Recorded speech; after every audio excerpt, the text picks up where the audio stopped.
Hello বন্ধুরা, good evening. কেমন আছো তোমরা সবাই? সকালবেলা তোমাদের সাথে শেয়ার করেছিলাম যে আমি 10টা মতো নয়নতারার গাছ লাগিয়েছি। যদি সেই ভিডিওটা না দেখে থাকো অবশ্যই আমার পেজে গিয়ে চ্যানেলে গিয়ে ভিজিট করে ভিডিওটা দেখে নিও।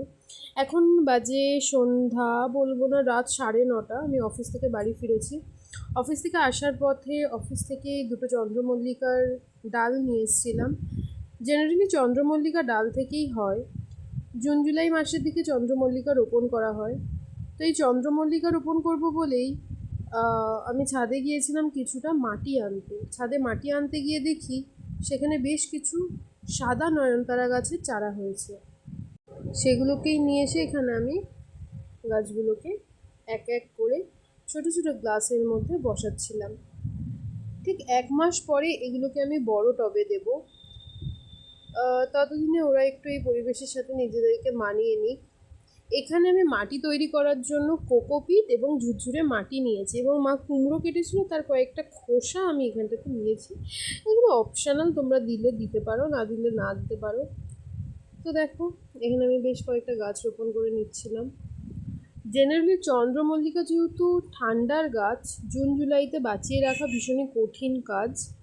এই সময় ভীষণ গরম থাকে, ওদেরকে বাঁচানো যায় না। আমি আগেও একটি এনেছিলাম যেটা আমি বাঁচাতে পারিনি। তো এবারে আমি খুবই পর্যবেক্ষণে রাখবো গাছটাকে। জানি না কি হবে, তোমাদের সাথে শেয়ার করব কি হচ্ছে ব্যাপারটা। সঙ্গে থেকো। আর এখানে প্রায় 10টা মতো নয়নতারার চারা ছিল। আমি ওদেরকেও একটুখানি অন্য টবে প্লেস করে দেওয়ার চেষ্টা করছিলাম। এদেরকেও আমি ঠিক ওই 1 মাস, মানে জুলাই মাসের শেষের দিকে বড় টবে বসাবো। আরও বেশ কিছু দানা আছে যেগুলোকে আমার ইচ্ছে আছে কালকে রোপণ করার। জানি না হবে কি না, তো দেখতে থাকো।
এখানে আমার সমস্ত চারা গাছগুলো রোপণ করা হয়ে গিয়েছিল, এবং এক এক করে আমি এই কুলোটার মধ্যে তুলে নিচ্ছিলাম। এদেরকে একটু জল দিয়ে আমাদের বারান্দাতে রেখে দেবো বলে।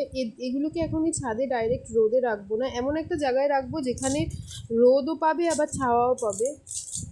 ডাইরেক্ট রোদে রাখলে এরা যেহেতু অন্য পরিবেশ থেকে এসেছে, বা হঠাৎ করেই এদেরকে তুলে অন্য জায়গায় বসানো হয়েছে, এদেরকে বাঁচানো যাবে না। তো কেমন লাগলো আজকের ভিডিওটা অবশ্যই কমেন্ট করো, এবং চ্যানেলটিকে সাবস্ক্রাইব করে দিও। আজকে একটা নতুন ভিডিও নিয়ে, ততক্ষণ টাটা।